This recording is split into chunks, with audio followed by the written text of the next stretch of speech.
Welcome to Baz Travels. After driving 14,826 kilometers through 24 states and Washington, D.C., I've seen rocket launches to the Grand Canyon and Hoover Dam. I've explored Route 66, ghost towns, deserts, snow, and beaches on both coasts. From Vegas casinos to Alcatraz, the White House to Hollywood. Join me for a journey of the ordinary and the extraordinary. Loading destination. Simulation starting in 3, 2, 1.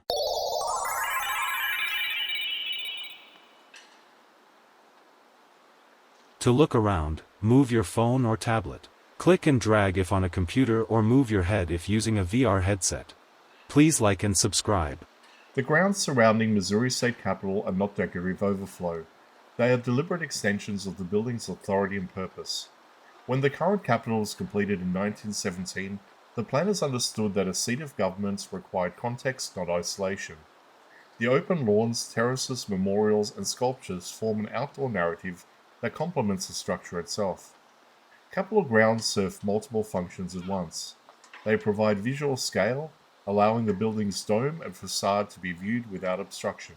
They create gathering space for public events, demonstrations, and commemorations. And they act as a canvas for collective memory. Rather than concentrating history inside marble corridors, Missouri chose to distribute meaning across its landscape. Many of the memorials positioned here reflect statewide identity rather than local pride. Veterans' memorials acknowledge the service across generations.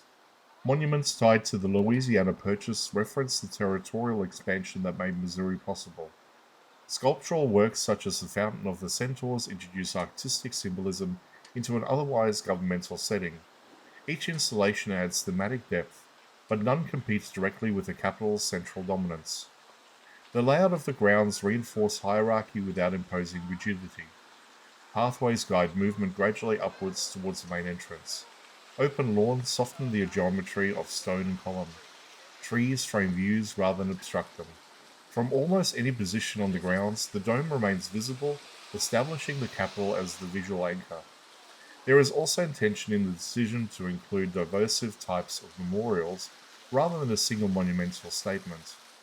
Government is not defined by one event or era. It is shaped by war, expansion, lawmaking, reform, and public service. The grounds mirror that complexity. Visitors can move from a military tribute to a symbolic sculpture to a historical marker within a short walk, experiencing layers of state history through physical proximity. Capitol landscapes across the United States often function as civic theaters, and Jefferson City is no exception. The open space allows rallies, speeches, festivals, and ceremonies to unfold beneath the dome. The grounds therefore operate as both reflection and stage. They honor the past while remaining usable in the present. Geography also plays a role.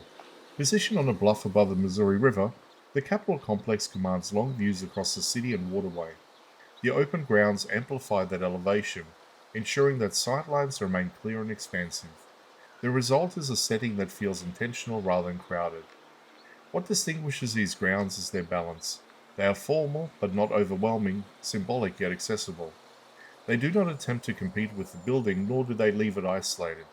Instead, they frame it, contextualize it, and extend its meaning into the open air.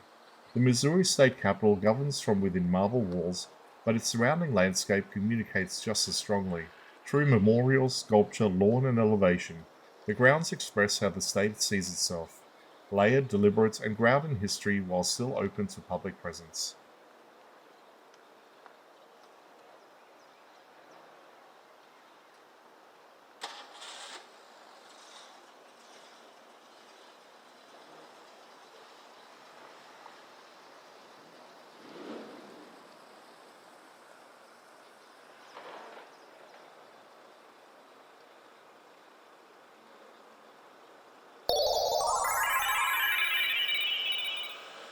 Simulation terminated. Please comment, like and subscribe.